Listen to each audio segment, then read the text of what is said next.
विचिवो, मन की चालाकी, मन की बदमाशी तो आप समझते ही होंगे।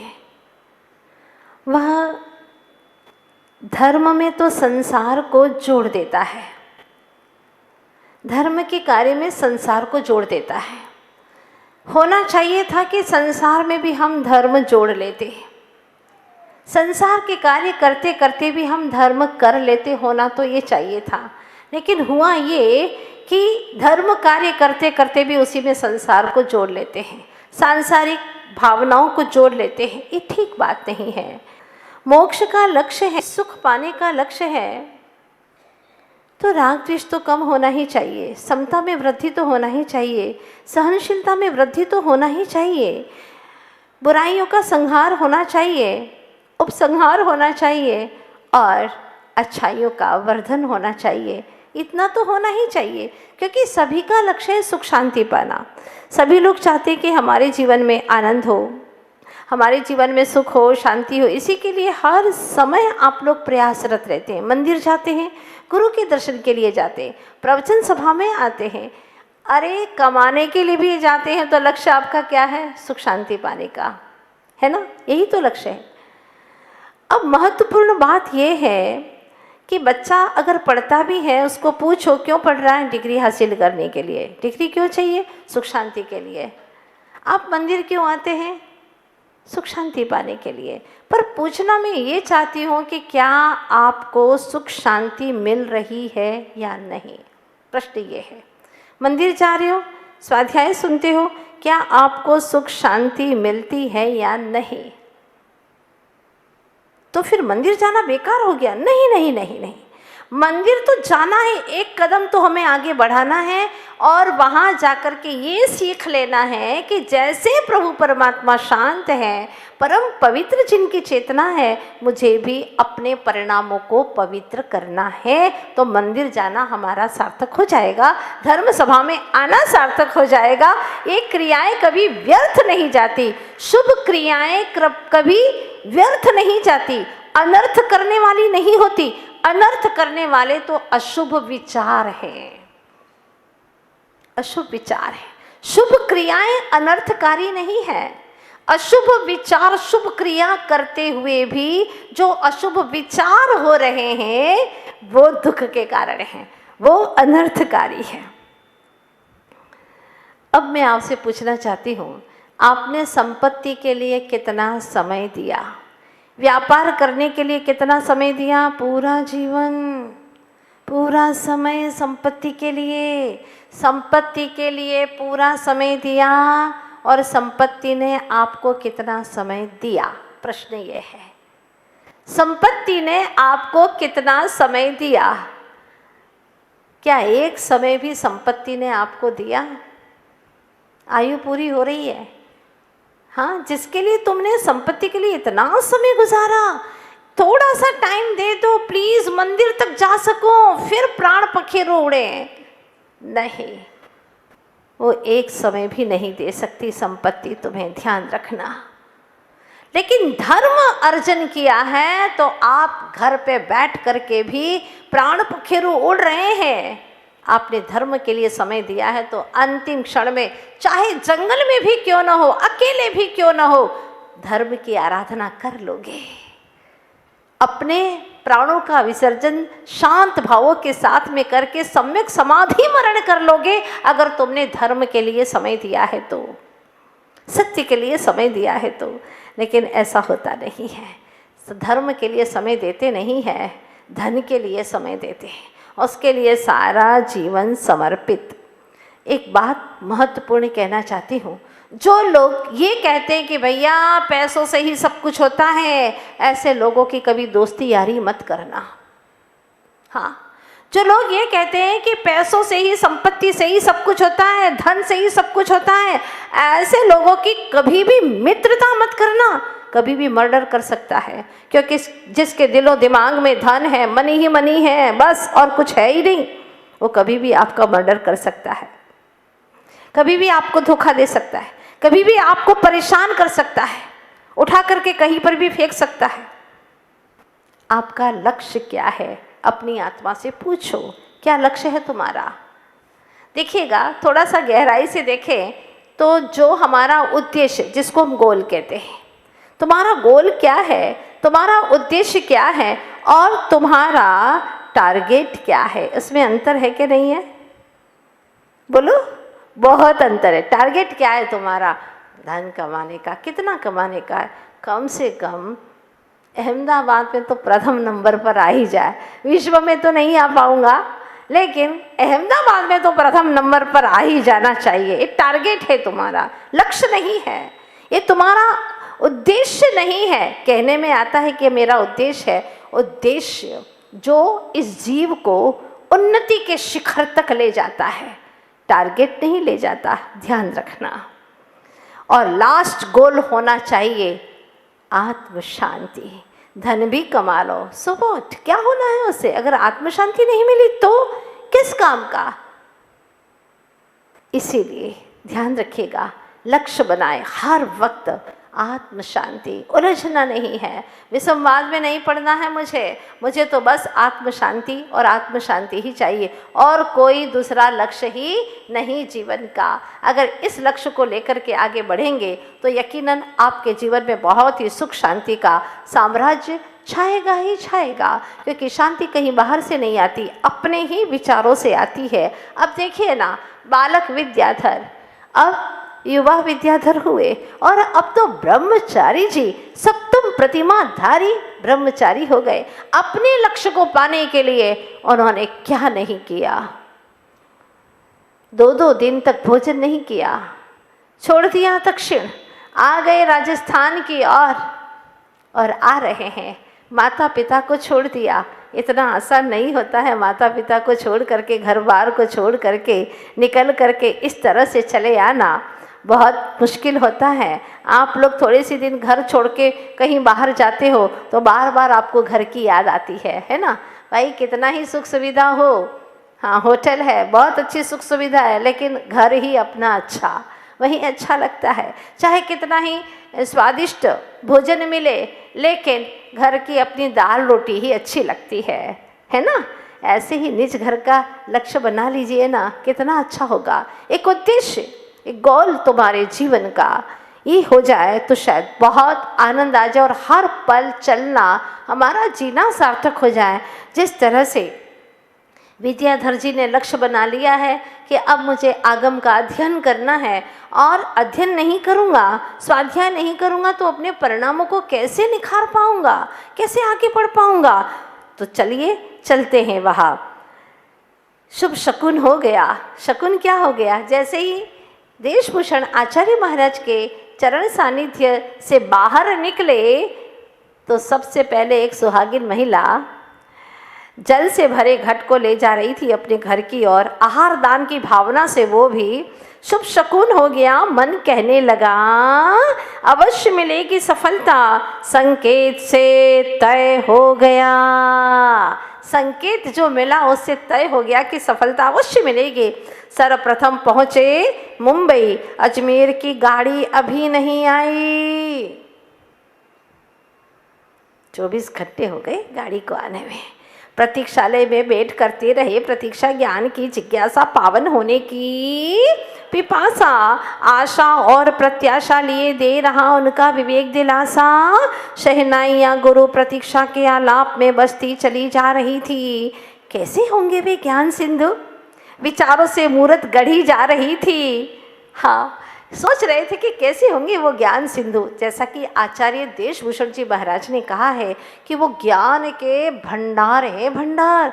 उनके चरणों में चले जाओ, अगर वो स्वीकार कर लेंगे तो तुम्हारा जीवन सफल हो जाएगा। चले जाओ। और वहाँ उनकी मूर्त गढ़ रहे थे। हूबहू वैसी ही मूर्त बनाई जो अप्रतिम व्यक्तित्व से भरी थी। कल्पना लोक में विचरण करते लगा कि मेरे अदृश्य गुरु में आकर्षण है। मेरे अदृश्य गुरु जो हैं उनमें आकर्षण तो है पर आसक्ति नहीं, ममता है पर मोह नहीं, समता है पर शोक नहीं। एक एक शब्द देखिएगा, क्या क्या है मेरे गुरु में।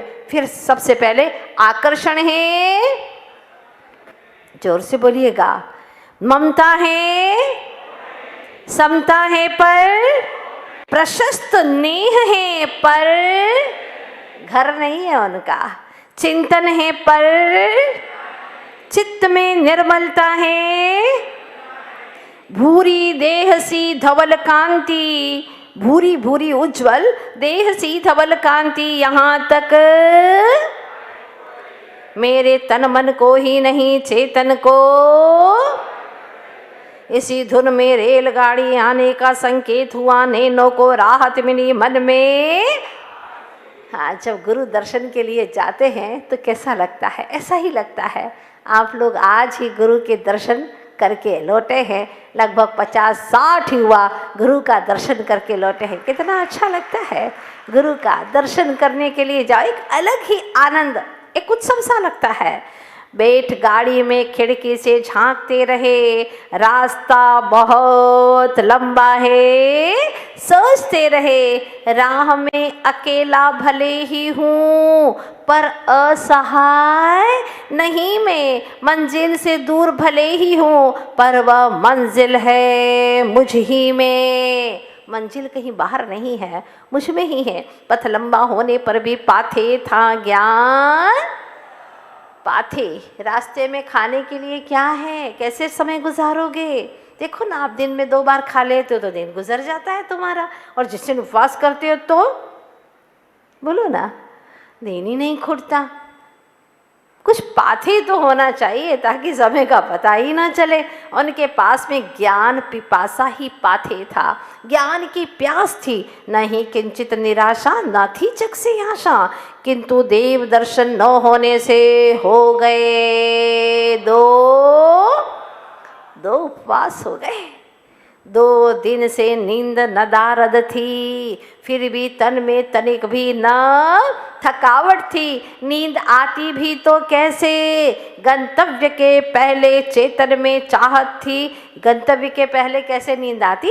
चेतन में चाहत थी सद्गुरु की, भूखा प्यासा दे होने पर भी ज्ञानामृत का भोजन और तत्व ज्ञान का अमृत पान भीतर में चल रहा था। चकोर की भांति ताक रहे, अजमेर अब आने ही वाला था। लो ऐतिहासिक नगर आ ही गया। ऐतिहासिक है नगर अजमेर, हाँ, जहाँ पर विद्याधर जी की दीक्षा हुई है। पहुँचे देवालय कर दर्शन प्रभु के, पूछा श्रावक ने, कहा, पूछा श्रावक से, कहाँ है महामुनिवर जी? बोले, पता नहीं मुझे। श्रावक ने कहा, मुझे नहीं पता। पूछो, ये है कजोड़ी मल जी। वैसे नगर में भी कुछ लोगों को ठेका दे दिया जाता है ना कि धर्म तुम्हारे ही भरोसे है, कहाँ है मंदिर उनसे पूछो। महाराज माता जी हैं क्या नहीं यहाँ पर, उनसे पूछो। आप भी तो जैन हैं पर ठेका उन्हीं को दे रखा है। हाँ, कुछ लोग ऐसे हैं जिनको सारी जानकारियाँ होती हैं, बाकी उनको लगता है कि हमें तो कोई मतलब ही नहीं है। नाम के जैन होते हैं ऐसे लोग। तो उन्होंने कहा, पता नहीं मुझे, पूछो, ये है कजोड़ी मल जी। घूर कर देखते हुए मारवाड़ी भाषा में आई आवाज़ भर्राई सी, कौन है रे तू, कठे सु आयो? मारवाड़ी भाषा में बोलते हैं, कौन है रे तू, कठे सु आयो? हाँ, भाषा तो नहीं किंतु समझ गए भाव। हुई निसरत मृदुवाणी, जी मैं विद्याधर ब्रह्मचारी आया हूँ दक्षिण से, सदलगा कर्नाटक से। अभी तक था आचार्य देशभूषण जी के संग में, यहाँ ज्ञानार्जन हेतु आया हूँ। ज्ञान के भंडार मुनि ज्ञान सागर जी की शरण में, उनकी शरण में मैं आया हूँ। बस ज्ञान की पिपासा है मेरे अंदर। अब वो क्या बोलते हैं कजोड़ी मल जी, आप लोगों ने देखे क्या कजोड़ी मल जी को? हाँ, अरे वाह, बहुत अच्छा। कम से कम एक महानुभाव तो मिले गुजरात में जिन्होंने कजोड़ी मल जी को देखा है। वो कहते हैं कजोड़ी मल जी, पर वे अठे को नहीं, मतलब यहाँ नहीं है। कौन? जिन महाराज के बारे में आप पूछ रहे हैं, ज्ञान सागर जी महाराज, वो अठे के कोनी मदनगंज किशनगढ़ में है। सुनकर कजोड़ी मल जी से कहने लगे, क्या आप कर सकते हैं मेरा मार्गदर्शन? मैं शीघ्र ही करना चाहता हूँ उनका दर्शन। हाथ पकड़ कजोड़ी मल जी रोकने लगे। क्यों रोकने लगे? कि नहीं जाओगे ऐसा? नहीं नहीं, वो बड़े व्यवहारिक थे कजोड़ीमल जी। हाँ, और वो गुरु के ही भक्त नहीं थे, गुरु के भक्तों के भी भक्त थे, ऐसे थे कजोड़ीमल जी।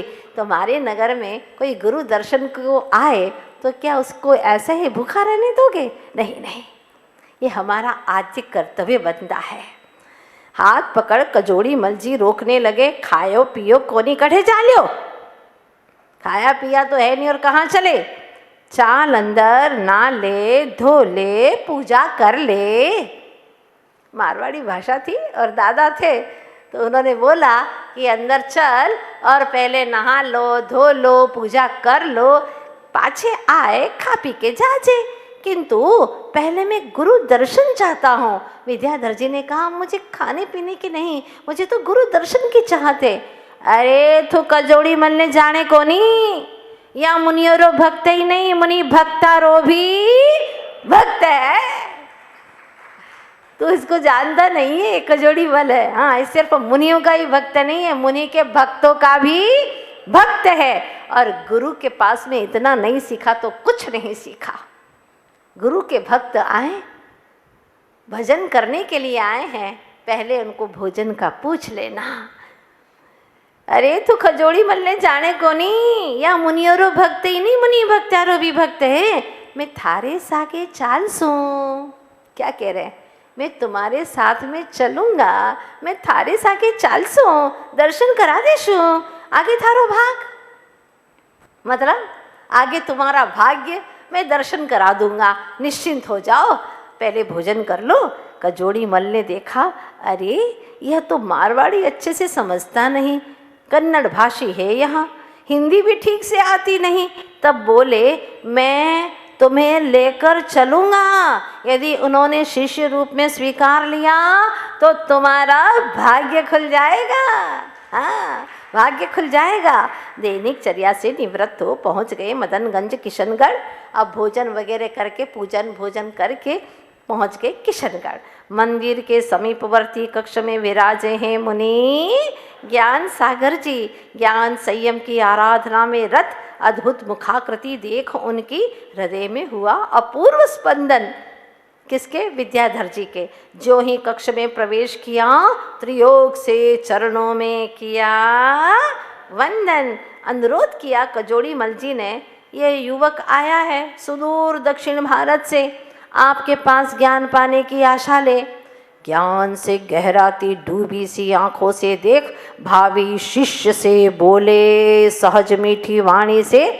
ऐसे तो आते जाते रहते हैं अनेक, कई लोग आते हैं और चले जाते हैं, कई आते जाते हैं। सुनते ही अंधेरा छा गया, क्योंकि वो तो बहुत ही बड़ा उद्देश्य लेकर के आए थे और उन्होंने कहा ऐसे तो कई आते जाते हैं। सुनते ही अंधेरा छा गया।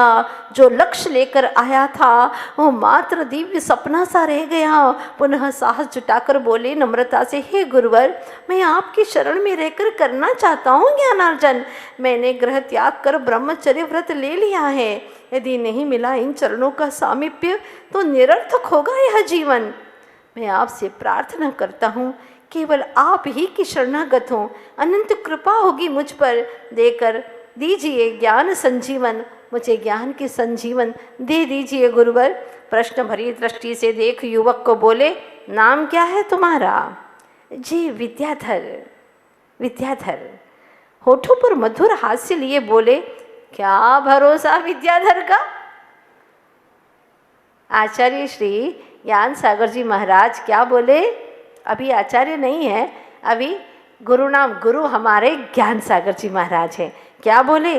क्या भरोसा विद्याधर का? मायावी होते हैं विद्याधर, घूमते रहते इधर उधर विद्या लेकर, एक स्थान पर रुकना नियति नहीं उनकी। ऐसे ही ज्ञान प्राप्त कर उड़ गए तो विद्याधरों के पास में विद्या होती है, आज यहाँ कल वहाँ, वो तो मनोरंजन करते रहते हैं, क्रीड़ा करते रहते हैं, और तुम चले गए तो विद्या प्राप्त करके। सुनते ही तत्क्षण मस्तक रख चरणों में आश्वस्त करते ज्ञानी गुरु को बोले, मैं उड़ने नहीं, स्थिर होने आया हूँ।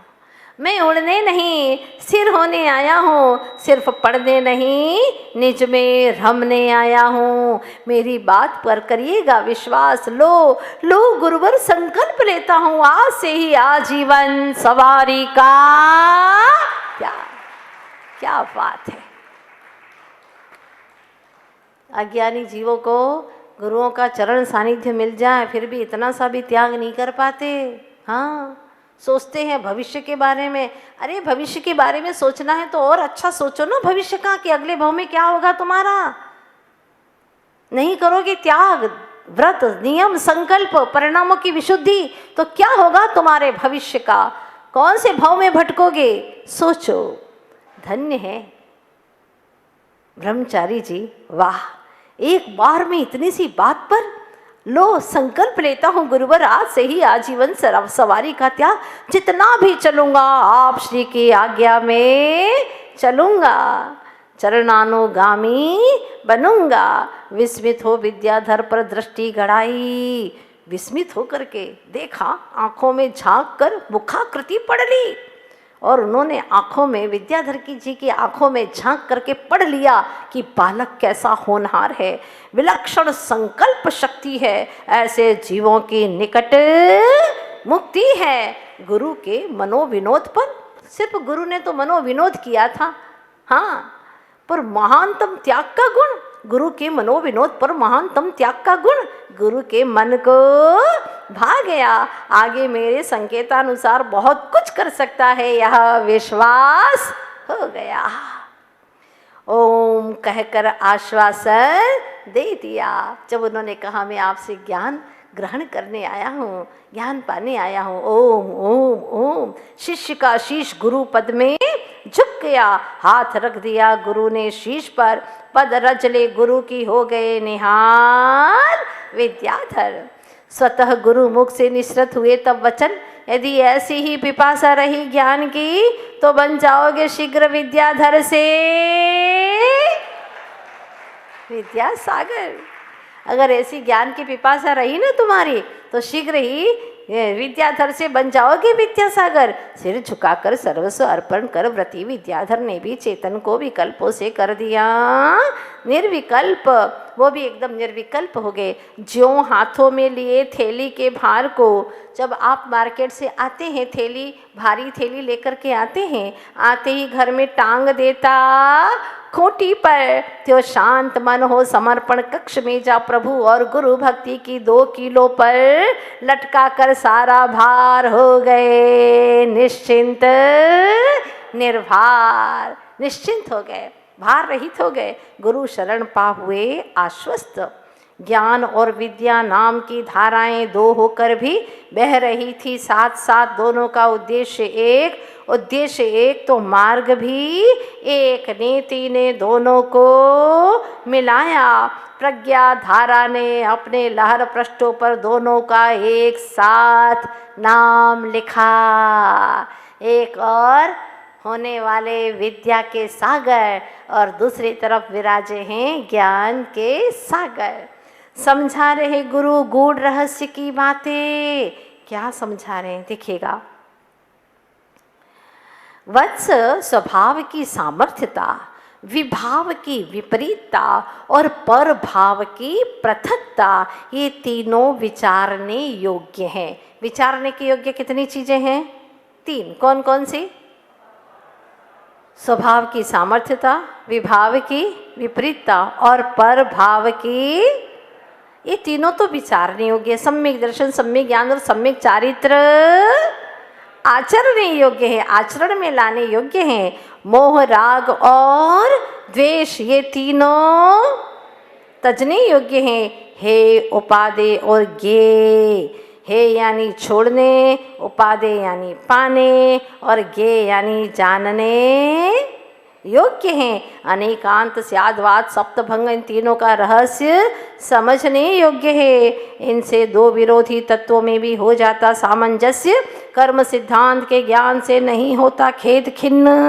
अगर कर्म सिद्धांत का ज्ञान हो गया तो कैसा भी कर्म उदय में आए वो खेद खिन्न नहीं होगा। अध्यात्म ज्ञान से दिख जाता है देह आत्मा भिन्न भिन्न। ये सब बातें शुरुआत में समझा रहे हैं गुरु विद्याधर जी को। आप्त के द्वारा कही, गणधरों से गूंथी, महामुनियों से लिपिबद्ध हुई। 3 चीज़ हो गई, आप्त का आ, गणधरों का ग और महामुनियों का मा, आगम। महामुनियों से लिपिबद्ध हुई आगम की वाणी, मूलभूत संस्कृत प्राकृत में निबद्ध, इसे पढ़े बिना धर्म का मर्म समझना है असंभव। यद्यपि तुम्हारी ज्ञान यात्रा है कठिन, क्योंकि भाषा है तुम्हारी भिन्न। कहाँ कन्नड़ भाषी हो तुम, कैसे तुम्हें संस्कृत और प्राकृत बहुत कठिन है। मैंने पढ़ाया है अनेकों को, किंतु आज तक तुम जैसा लगनशील, उत्साहित, विनम्र और समर्पित देखा नहीं। अल्प समय में जितना अधिक दे सको तुम्हें ज्ञान, होगा संतोष मुझे। गुरु कहते कि मुझे संतोष होगा तुम्हें ज्ञान दे करके। अब तुम्हारी सामर्थ्य और अभ्यास पर आधारित है विद्याधर। गुरु मुख से सुन आत्मीय संबोधन। पहली बार गुरु ने विद्याधर नाम लिया, हृदय बाग बाग हो गया। आज लगा पहली बार नाम। जब गुरु अपने मुखारविंद से हमारा नाम ले, मतलब जिस शरीर में हम रहते हैं उस शरीर का नाम ले, लगता है कि धन्य हो गए।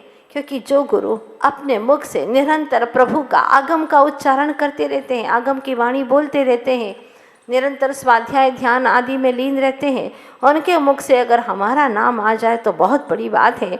लगा आज पहली बार नाम सार्थक हो गया, यहीं से अध्ययन प्रारंभ हो गया। अब अध्ययन कैसे शुरू होता है देखिएगा। प्रथम अभ्यास में समझाया कि प्रत्येक शब्द में होता अर्थ, नहीं होता कोई शब्द निरर्थक। कोई भी शब्द कभी भी निरर्थक नहीं होता, हर शब्द का कोई न कोई अर्थ अवश्य होता है। प्रत्येक शब्द में होता अर्थ, नहीं होता कोई शब्द निरर्थक। निरर्थक का भी होता ही है आखिर कोई अर्थ। निरर्थक शब्द का भी कोई अर्थ है कि नहीं, बोलो, है ना। निरर्थक मतलब जिसका कोई अर्थ नहीं होता, उसका भी तो कोई अर्थ है ना। ज्यों व्यवहार में 4 कोने हो जिसमें, उसको क्या बोलते हैं, चौकी। चौकी क्यों बोलते हैं, 4 कोने हो जिसके, उसका नाम है चौकी। गढ़ा जाए जो वह घड़ा। घड़ा क्यों बोलते हैं, शब्दों का अर्थ देखिएगा, शब्दों में कितना रहस्य भरा पड़ा है। 4 कोने हो जिसमें, वो क्या है, चौकी। घड़ा जाए जो वह घड़ा। चट आए सो चटाई। चटाई क्यों नाम पड़ा इसका, चट आती है, चट बिछ जाती है, अकेले ही बिछा देते, चट बिछ जाती है। चट आए सो, देर से आए सो। आप लोगों को भी मालूम नहीं होगा, है ना, इन शब्दों का अर्थ। दरी क्यों बोलते, देर से आती है, मतलब देर से बिछती है, इसलिए इसका नाम है दरी। देरी था, देरी करते करते दरी हो गया। जो किसी को वारे या रोके सो किवार। किवार क्यों, क्योंकि वो वारे यानी रोकता है, आने नहीं देता, प्रवेश नहीं करने देता, इसलिए इसका नाम क्या है, किवार। हाँ, ये र का ड़ कर दिया तो किवाड़ बना दिया हमारी अपनी भाषाओं में, किवार। आशु यानी शीघ्र गमन करे सो अश्व। आशु, आशु इससे बन गया अश्व। शीघ्र ही गमन करने वाला होने, आशु यानी शीघ्र ही गमन करता है, तेजी से दौड़ता है, इसीलिए इसका नाम क्या है, अश्व। त्यों आगम में चेते सो चेतना। जो चेतती है, जानती है, उसका नाम क्या है, चेतना। देखो, गुरु महाराज को लक्ष्य कहाँ तक ले जाने का था, चेतना तक। उनका लक्ष्य ये नहीं था कि दरी वरी को तुम जानो। ये क्यों शब्द के नाम ऐसे ऐसे रखे गए हैं, इसका अर्थ क्या है, ये बताने के लिए और लेकर के आ गए चेतना तक। अतः निजात्मा का लक्ष्य हो, शब्द कम अर्थ ज्यादा गहो। अधिक बोलने से अनर्थ न हो, जो करो वही कहो। ज़्यादा नहीं बोलना। कभी आपने अपने मन के बारे में सोचा है कि मन क्या चाहता है, आपका मन क्या विचार करता है, कभी सोचा आपने? औरों के बारे में तो सोचा है, लेकिन आपका मन क्या चाहत रखता है? पूजन जल्दी हो जाए तो मन को कैसा लगता है, बोलो? अच्छा लगता है ना, जल्दी हो गई, अच्छा है, पूजन जल्दी हो गई, विधान जल्दी से हो जाए, अच्छा लगता है, प्रवचन जल्दी से छूट जाए तो बोलिए ना, अच्छा लगता है। हाँ, अच्छा लगता है। एक महिला ने मुझसे विधान के दरमियान आकर के कहा, माता जी आज बहुत अच्छा लगा, आज बहुत अच्छा लगा। मैंने कहा क्यों, कल अच्छा नहीं लगा था क्या, परसों अच्छा नहीं लगा था विधान में? बोले नहीं ऐसा नहीं है, अच्छा तो लगा था लेकिन आज थोड़ा और ज़्यादा अच्छा लगा। मैंने पूछा क्यों, आज विशेष अच्छा क्यों लगा? आज क्या है ना कि राइट टाइम पर सारा कार्यक्रम हो गया। मैंने कहा राइट टाइम क्या होता है? टाइम तो राइट ही होता है, चाहे 10 बजे चाहे 11 बजे, टाइम तो राइट ही होता है। कहने का क्या मतलब है? वो क्या है ना कि कल जो विधान छूटा था वो 11:15 बजे छूटा था, लेकिन आज तो बिल्कुल 10:30 बजे छूट गया। हाँ, आनंद आ गया। प्रतिक्रमण जल्दी हो जाए, पूजा पाठ जल्दी से हो जाए तो अज्ञानी को बहुत अच्छा लगता है। और भोजन, नाटक, कोई विशेष ऐसा दृश्य हो, मूवी हो, थोड़ी देर और चले। गरबा इतना जल्दी बंद कर दिया ये उस्मानपुरा वाली ने, हाँ थोड़ा और करती तो अच्छा लगता, इतना रंग आ रहा था और एकदम बंद कर दिया, अच्छा नहीं लगता है। जो पंचेंद्रिय और मन के विषय हैं वो जीव को लुभावने लगते हैं, सुहावने लगते हैं, वो और चलते रहे। कोई अपने मन की बातें करता है, बातें मन की नहीं होती है, बातें तो सब पौद्गलिक ही हैं, पुद्गलिक शब्द से ही बातें हो रही हैं, लेकिन इस अज्ञानी जीव को बहुत अच्छा लगता है। और करो ना, और क्या है, मन की बात ये है कि जो तुम्हारा दुश्मन है ना उसका वो वीक पॉइंट बता रहा है, और फिर कैसा हुआ और क्या किया उसने। उनको मैंने कभी आज तक प्रवचन में भी इतना एकदम प्रसन्नचित्त नहीं देखा जितना कि आज प्रसन्नचित्त देखा है। क्या बात है, दुश्मन के वीक पॉइंट बता रहे हो ना, बड़ी उत्सुकता से सुनता, और फिर क्या हुआ, हाँ ऐसा हो गया, और क्या क्या हुआ, और इतनी तल्लीनता से सुनता है। 3-3 घंटे निकल जाते हैं, पता ही नहीं चलता। पर 3 पूजन करनी हो, देखता रहता है, उबासी लेता है, इधर देखता उधर देखता है, और अपने आसन बदलता रहता है, तो समझ में तो आ जाता है कि गड़बड़ मामला है, मन नहीं लग रहा है। ये बात तो पक्की है। अज्ञानी जीवों को पाप के कामों में, इंद्रियों और मन के विषयों में मन लगता है, और लगता है कि और चले, वंस मोर, एक बार और। कभी पूजन में कहा वंस मोर, प्रवचन में कहा वंस मोर, और चलने दीजिए, आनंद आ रहा है, आत्मा का आनंद बरस रहा है, और चलने दीजिए, उपयोग आत्मा को छूने वाला है, बंद मत करिए, रंग में भंग न हो जाए, और चलने दीजिए, उपयोग गहराई से जा रहा है, आत्मा के सम्मुख जा रहा है, और जाने दीजिए। पुण्य के काम अज्ञानी सोचता है जल्दी निपट जाए, तो क्या करेगा? पुण्य के काम जल्दी निपटाएगा तो करेगा क्या? पाप ही करेगा। अज्ञानी को ऐसा ही अच्छा लगता है, और ज्ञानी कहता है पाप के काम होवे ही नहीं, बस यही शुभ शुभ कार्य चलने दो, क्योंकि शुद्ध में जाना है, शुद्ध का लक्ष्य है मेरा। गलत के प्रति अनुराग यही संसार परिभ्रमण का कारण है। बुराइयों के प्रति अनुराग अच्छा लगता है। निंदा पुराण बाँचने में घंटों निकल जाते हैं सुनने में, लेकिन पद्म पुराण, आत्मा का पुराण, बस करो ना, बहुत हो गया, कितना सुनेंगे। ये बेईमानी है मन की, ये मन की शैतानी है। गलत के प्रति अनुराग है और अच्छाइयों के प्रति विरक्ति का भाव है। कितना विपरीत काम हो रहा है। चाय जब आप पीते हैं ना, गर्मा गर्म चाय आती है, फूंक देते देते देते धीरे धीरे घूट घूट घूट घूट घूट चुस्कियाँ लेकर के अच्छा लगता है। पत्नी ने कहा आप क्यों इतना कष्ट कर रहे हो, जितनी ठंडी करके आप पी रहे हैं मैं उतनी ठंडी करके दे देती हूँ आपको। दिमाग गर्म हो जाएगा। क्या समझ रखा है तूने मुझे?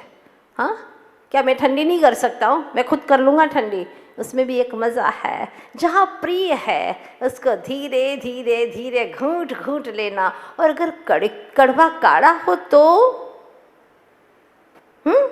एक घूंट में सीधा यहाँ पर पहुँचे, जुबान पर भी ना हो। कोई ऐसी लिफ्ट नहीं है कि यहाँ से सीधे गले में पहुँच जाए, कोई लिफ्ट नहीं है।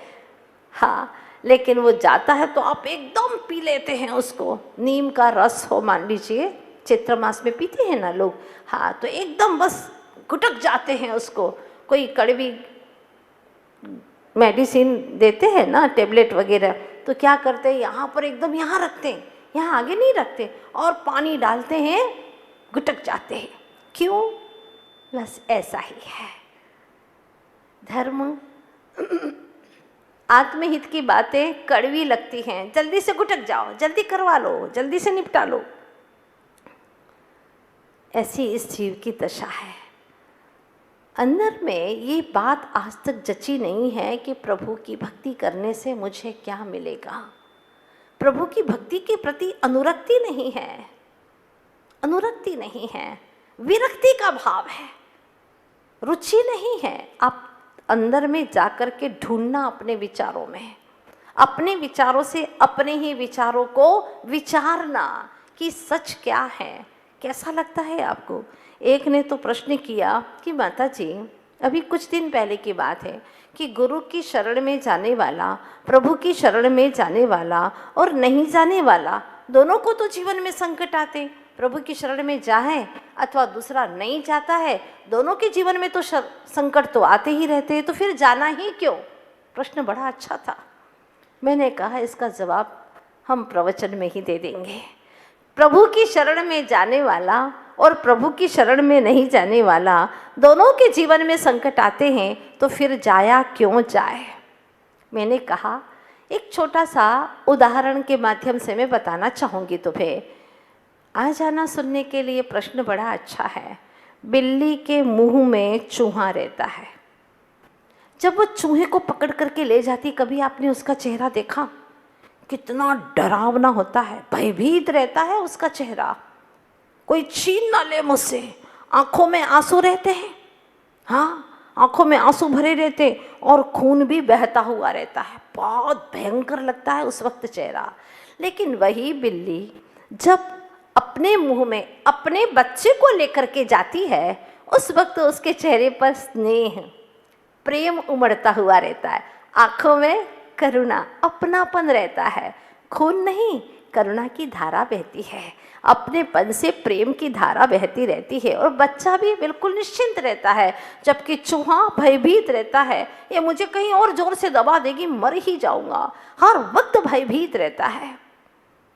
कितना अंतर है ना? अंतर है ना? बिल्कुल बहुत अंतर है। वैसे ही प्रभु की शरण में आकर के बैठने वाला, प्रभु की शरण में रहने वाला सदा सुरक्षित रहता है। हाँ, सदा सुरक्षित रहता है। उसको विश्वास रहता है, जैसे कि बिल्ली के बच्चे को भी विश्वास है कि माँ ने पकड़ा है, कुत्ते ने नहीं पकड़ा। किसने पकड़ा है?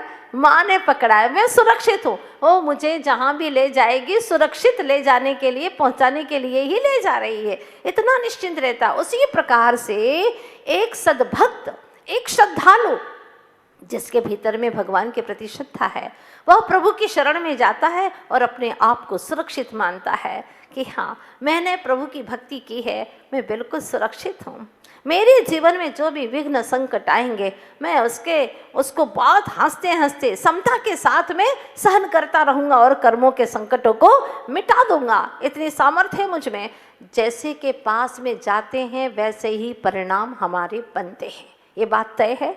अगर हम भगवान के निकट में जाएंगे तो हमारे परिणाम भी वैसे ही। अनंत वीर के धनी के पास में जाकर के कोई दब्बू नहीं बनेगा, ध्यान रखना। हाँ, वो भी अपने बल, अपने आत्मबल को पहचान लेगा। अगर इस उदाहरण से समझ में नहीं आया हो तो दूसरा उदाहरण आपके सामने रखते हैं। गाड़ियाँ बेचने वाले बैठे हैं आप लोगों के बीच में। BMW की गाड़ी होती है ना, हाँ, कॉस्टली रहती है। कितने की होती है बताओ जरा? 1-8 करोड़ की बोलिए ना। हाँ, लगभग 2 करोड़ की अपन हाईएस्ट ही मान करके चलते हैं ना। हाँ, तो जब BMW में बैठता है, वहाँ बहुत सारे रास्ते में गड्ढे हैं, उबड़ खाबड़ ज़मीन है, फिर भी उसको कहीं से भी दचके नहीं लगते, उसको कहीं से भी ऐसे धक्के नहीं लगते और आराम से वह पार कर लेता है।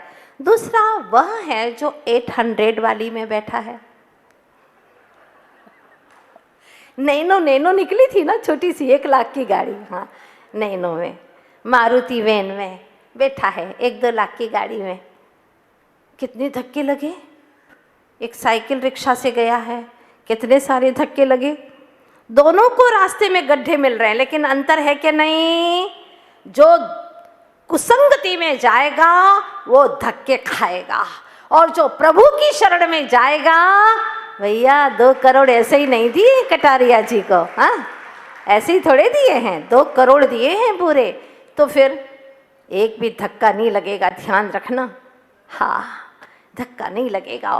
वो जो प्रभु की शरण में गए हो, समझ लेना अब तुमने अपने आत्म तत्व को जान लिया है। जैसे प्रभु ने, जिनने निज को जाना है, तो हमने भी अपने जिन स्वरूप को जान लिया है। इस तरह से भक्त जब प्रभु की शरण में जाता है तो उसको अपना उपादान मजबूत करने का बहुत अच्छा अवसर प्राप्त होता है। लेकिन कहीं और विषयों के व्यापार में जाओगे तो वहाँ तुम्हारा उपादान मजबूत करने का कोई चांस नहीं है, ध्यान रखना।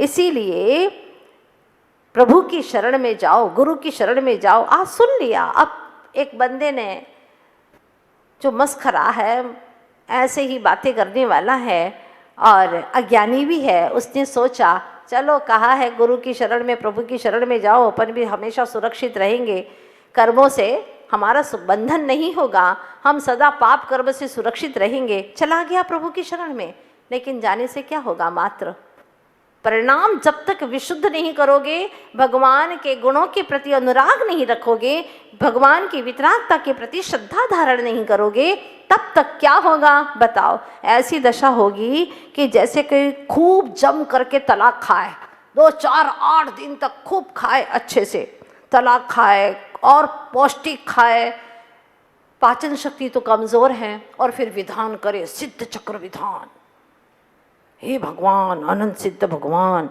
मुझे कब्ज नहीं होना चाहिए। और इतना जम करके खाया है, दोनों टाइम खा गया वो, क्योंकि और लोग नहीं खा रहे थे, एक ही टाइम खा रहे थे, बेचारे समझदार थे, पर उसने तो जम के दोनों टाइम खाया, खूब तला खाया, खूब पौष्टिक खाया, अच्छे से वही खाया, और भगवान से प्रार्थना करता, भगवान मेरे पेट में कुछ भी परेशानी नहीं होना चाहिए, कब्ज नहीं होना चाहिए। तो क्या प्रभु तुम्हारे पेट में हाथ डाल करके बैठेंगे? पूछना चाहती हूँ आपसे, क्या करेंगे प्रभु? तुम्हारे पेट में बैठेंगे क्या, या हाथ डालेंगे कि तुम्हें कोई बीमारी ना हो? नहीं, परिणाम तुम्हें ही निर्मल रखना होगा। ये तुम्हारा उपादान तुम्हारे हाथों में है। उपादान की जागृति अगर होगी तो निश्चित रूप से निमित्त भी कमज़ोर नहीं पड़ेंगे, और कहने में आएगा प्रभु की शरण में गया और उसके परिणामों में निर्मलता आ गई। तो प्रभु की शरण में जाना ये हमारा बुद्धिपूर्वक प्रयास है, पुरुषार्थ है। ये बुद्धिपूर्वक पुरुषार्थ करो, और वहाँ पर काफ़ी चांस हैं। कोई एकाध ही रखड़ करके भटक करके और संसार में डूब गया हो, जिसने अपना उपादान जागृत नहीं किया, पर भगवान रूप जो परम निमित्त मिल गए हैं, प्रबल निमित्त मिल गए हैं, उनका कोई दोष नहीं है। चला करके आप अपना निमित्त कुछ गलत मत जुटाना, कुसंगति में मत चले जाना, सप्त व्यसनियों के बीच में मत चले जाना, वहाँ पर काफ़ी चांस हैं गिरने के। बात समझ में आ गई? इसीलिए अपने बुद्धि बलपूर्वक इतना पुरुषार्थ करना और भगवान की शरण में जाना। जैसे बालक विद्याधर जी यहाँ पर तय कर चुके हैं, मुझे तो गुरु की शरण में जाना है और आगम का अभ्यास करना ही करना है। अब देखते हैं क्या होने वाला है।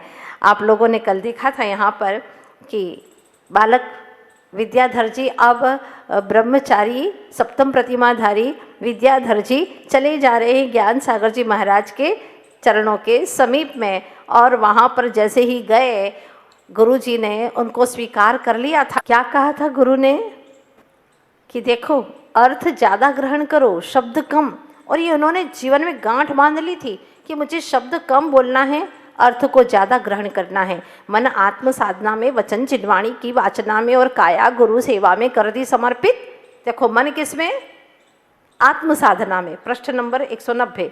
मन आत्म साधना में, वचन जिनवाणी की वाचना में और काया गुरु की सेवा में कर दी।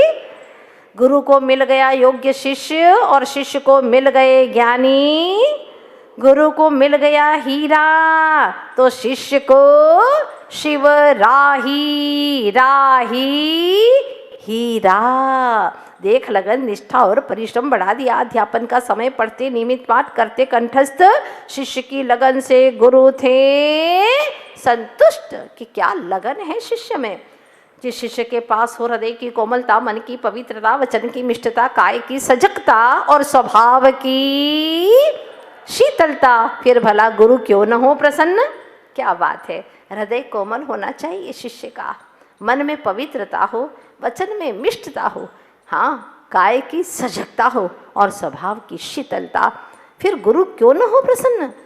रात्रि के समय पर पंडित महेंद्र जी शास्त्री ने व्याकरण, छंद, नीति आदि के ग्रंथ पढ़ाए। उन्हें कन्नड़ भाषी होने पर भी अब संस्कृत प्राकृत ग्रंथ लगे सहज पढ़ने। एक दिन संस्कृत पढ़ते पढ़ते सोचने लगे, व्याकरण में संधि भी है, समास विग्रह भी।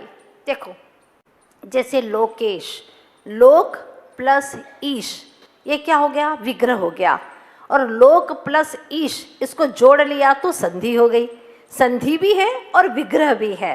बिखरे को जोड़ने का काम करती है संधि और जुड़ों को जुदा करने का काम करता है समास विग्रह। गुणों से करना है संधि और दोषों से करना है यूँ भाषा के साथ भावों का भी करते सम्यक अध्ययन। सिर्फ पढ़ते ही नहीं, उसका क्या सार है, क्या शिक्षा लेना है, वो भी अपने अंतर में उतारते। अजमेर की नसिया में चल रहा चातुर्मास नित्य प्रवचन में आते अनेकों श्रोतागण। जब आया पर्व 10 लक्षण, बिना शास्त्र खोले कंठस्थ मोक्ष शास्त्र का किया शुद्ध वाचन। गुरु हुए प्रसन्न, श्रोता हुए चकित, विद्याधर थे सहज। अभी बहुत सीखना है शेष, चरित्र को पाना है विशेष। चाहे लोग कितनी भी प्रशंसा करें पर हमें उनकी प्रशंसा में डूबना नहीं है। प्रति विद्याधर की ज्ञान गरिमा में लगे 4 चांद, किंतु मन को छू न पाया ज्ञान का मान। ज्ञान का मान आ गया तो वो जीव महाज्ञानी रहेगा। गुरु की वृद्धावस्था, साथ ही रोग था साइटी का, गर्मी का था मौसम, हवा में वर्जित था शयन, अतः बंद कक्ष में करते शयन। विद्याधर भी रहते वहीं गुरु के पास, गर्मियों में भी गुरु की सेवा के लिए कमरे में ही बैठे रहते। दर्द होने पर बार बार दबाते, खुली हवा में सोने को कहते गुरु, किंतु गुरु के सोने पर वे वहीं सो जाते। सेवा में त्रियोग से तत्पर गुरु का हृदय से रहता आशीष। जब ऐसे शिष्य होते हैं तो गुरु का भी विशेष रूप से उनके ऊपर आशीष रहता है। पूछा कजोड़ी मल से एक दिन, विद्या रात में पढ़ता है या सोता रहता है? किसने पूछा? ज्ञान सागर जी महाराज ने पूछा कि ये विद्या रात में सोता रहता है कि पढ़ता भी है? बोले वह लगता तो है कि पढ़ता ही होगा, लेकिन ध्यान नहीं दिया, अब से ध्यान दूंगा। संत निवास में ही रहकर देर रात में उठकर जब देखा तब पढ़ रहा था। ज्यों ही देखा घड़ी की ओर, कितनी बज रही है घड़ी में? पूरा 1 बज रहा था। उठकर आए पास में, बोले बड़े प्यार से, ब्रह्मचारी जी बंद करो पढ़ाई, अभी कोई परीक्षा नहीं आई। बात उनकी मान शीघ्र समेटे शास्त्र सो गए बिछाकर चटाई। प्रभात में बैठे ही थे, दर्शन करके पूछा मुनिवर ने। किससे पूछा? कजोड़ी मल जी से। कुछ पढ़ता है रात में? बोले गुरु भक्त कजोड़ी मल, एक बात समझ नहीं आई, हीरा भी लाकर दूं और परख भी मैं ही करूं। हीरा किसने ला करके दिया था? कजोड़ी मल जी ने ही दिया था। और परख भी मैं ही करूं, महाराज आपका शिष्य है होनहार, बड़ी लगन है उसमें, रात्रि 8 से 1 बजे तक पढ़कर प्रातः 4:30 बजे उठकर सामायिक पाठ आदि करता है। सुनकर प्रशंसा शिष्य की गुरु आनंद से भर गए। स्वयं मन ही मन कहने लगे, पहले क्यों नहीं आ गए, क्यों इतनी देर कर गए। नित्य प्रतिदिन नया विषय ज्ञान के खजाने से निकल रहा था। लगन के साथ पढ़ते हुए विद्या का विकास, सच ही कहा, विद्या योगेन रक्षते, विद्या की रक्षा होती है किससे, अभ्यास से। पढ़ा तो है लेकिन आगे पाठ ही नहीं किया तो सपाट हो जाएगा, इसलिए अभ्यास करते रहो। इसीलिए विद्यार्जन कर रहे पूर्ण लगन से 2 माह बीत गए, पढ़ाने लगे अब 8 घंटे। देखो वृद्धावस्था है फिर भी कितने घंटे पढ़ा रहे हैं, 8 घंटे। चाहते थे संपूर्ण ज्ञान अमृत शिष्य के हृदय में भर देना, वह भी अपना चित्त कटोरा रखते सदा सीधा। गुरु बादल से नीर बरसता, मन सीपी खुली रहती, हर बूंद मोती बन जाती। वाह कितनी लगन है। इस तरह रात दिन चिंतन मनन पठन चल रहा था। जो भी देते गुरु ज्ञान उसे करते उसी दिन याद, छोड़ते नहीं कल पर, क्योंकि वे जानते थे कल के लिए कुछ नहीं छोड़ना। कल धातु होती कामने, अर्थात इच्छा के अर्थ में है कल धातु। जब तक रहेगी कल की कामना, कल कल करता रहेगा, पल पल आकुल व्याकुल होता रहेगा। इसीलिए कल के लिए होना नहीं है विकल, अकल से काम लेना है। करे सो काम और भजे सो राम, ऐसी कहावत है। कल पर मत छोड़ो, और जो कल कल कल के ऊपर छोड़ता है समझ लेना वो कल कल करने वाला है कलंकी। ध्यान रखना। इसीलिए जो काम करना है, कहते हैं ना, लगे हाथ काम कर लो। कल का कोई भरोसा नहीं है, कल आए न आए, काल आ जाए, क्या भरोसा। नकल करना है अब निकल परमात्म की।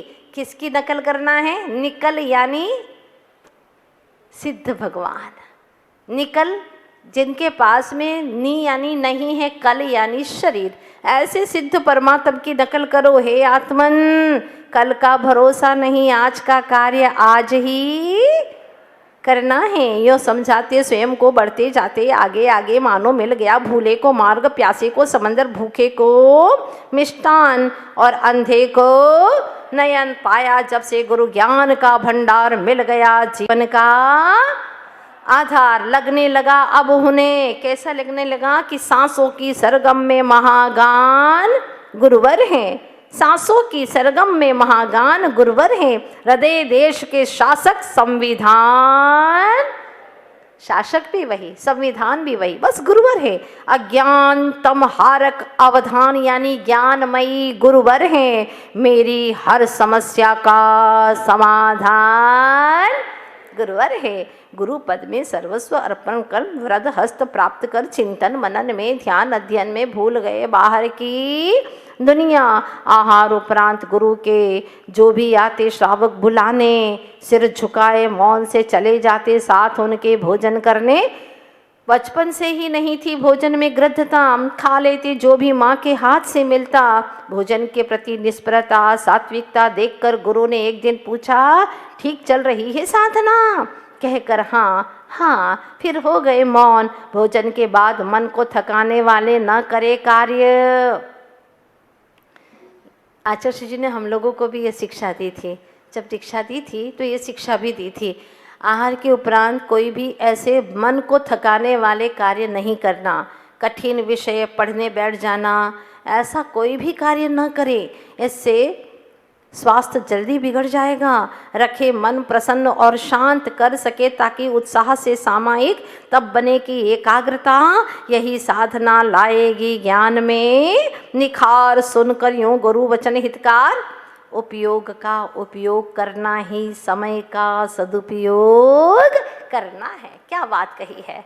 उपयोग का, हमारे ज्ञान का, ज्ञानोपयोग का उपयोग करना ही समय का सदुपयोग करना है। भोगों में उपयोग का भ्रमना ही समय का दुरुपयोग करना है। बताओ, अच्छा तुमने ऐसे ऐसे करके मोबाइल से 2-3 घंटे निकाल दिए। हाथ दुखे कि नहीं दुखे, माथा दुखा कि नहीं दुखा, चेतना भी दुखी हुई कि नहीं हुई, कर्म बंधे कि नहीं बंधे, समय बेकार गया, पैसा बेकार गया। सबसे बड़ी महत्वपूर्ण चीज हमारे मनुष्य जीवन का, जैन कुल का इतना समय बेकार हो गया। ओहो,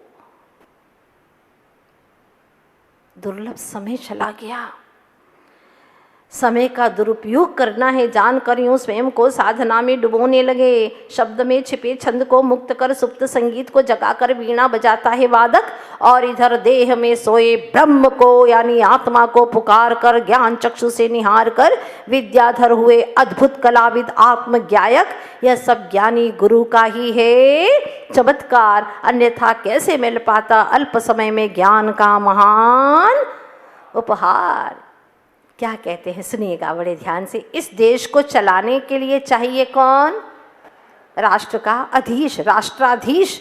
और अदालत को चलाने चाहिए, विद्यालय में चाहिए, मंच पर चाहिए, और मुझे भी चाहिए पल पल गुरु ज्ञान सागर जो पामर को बनाते हैं। देखो, गुरु नहीं होगा तो तुम्हारी गलतियां कोई भी बता नहीं पाएगा। माता पिता से भी अनंत उपकारी है हमारे गुरु, जो हमारी अंदर की गलतियों को पकड़ते हैं, जिसको हम भी नहीं पकड़ पाते हैं। उन बुराइयों को पकड़ करके प्रेम से प्रायश्चित दे करके, कभी प्रेम से तो कभी दंडित करके उसको निकालते। पर लक्ष्य क्या होता है? जैसे कि माँ बच्चे को नहलाती है, रगड़ रगड़ करके उसके मैल को छुड़ाती है, बच्चा रोता है, चिल्लाता है, यहाँ तक कि माँ का हाथ भी इधर फेंक देता है, पर माँ चिंता नहीं करती, कोई बात नहीं, मुझे तो इसका तन का मेल छुड़ाना ही है। पर जो गुरु होते हैं वो चेतन का मल छुड़ाते हैं, भीतर के विकार को, उनकी दीवारों को तुड़वा देते हैं। तोड़ इस दीवार को, उसको तो दिखती नहीं है पर वो दिखाते अपने दिव्य ज्ञान के माध्यम से। इसीलिए कहा है कि मुझे भी चाहिए पल पल गुरु ज्ञान सागर जो पामर को बनाते हैं परम ब्रह्म से मिला देते हैं, मिटाकर भरम अहम को विसर्जित कर बना देते हैं अरहम। ऐसे गुरु लाखों में हैं एक, जैसे पुत्र का पिता होता है एक, सती का पति होता है, जरा जोर से बोलिए ना, गुलाम का मालिक होता है। यूं मन ही मन गुरु गुण गाते रहे, आनंद सर में यानी सरोवर में गोते, जैसा संग वैसा रंग, इस उक्ति को चरितार्थ करते रहे। छाता खोल लोग बारिश से बचते रहे, मगर ये गुरु वचनामृत से भीगते रहे। शीत में लोग देह को ढकते रहे, मगर ये गुरु कृपा की शीतलता अनुभवते रहे। गर्मी में लोग तप्त उर्मियों यानी किरणों से व्याकुल होते रहे, कृत्रिम हवा खाते रहे, मगर ये दिन रात ज्ञानाचरण में तपते रहे। यूँ पता ही न चला, पलक झपकते ही वर्ष बीत गया। दक्षिण का विद्या उत्तर में जा ज्ञान में खो गया। फैल गई पुरवैया की भांति खबर यह सदल गा के मंदिर से दर दर पर, हर घर घर में प्रियजन पुरजन मित्रजन करते स्मरण दिन भर किसका? विद्याधर का। जिनालय का घंटनाद सुन लगता श्रीमंती को विद्या शब्द गुंजित हो रहा। देखो, जिससे प्रेम होता है ना, उसी का नाम हर जगह गूंजता रहता है। आप लोगों को भी विशुद्धि का भाव अपने भीतर में उमड़े। आचार्य गुरुवर्ष विद्यासागर जी महाराज की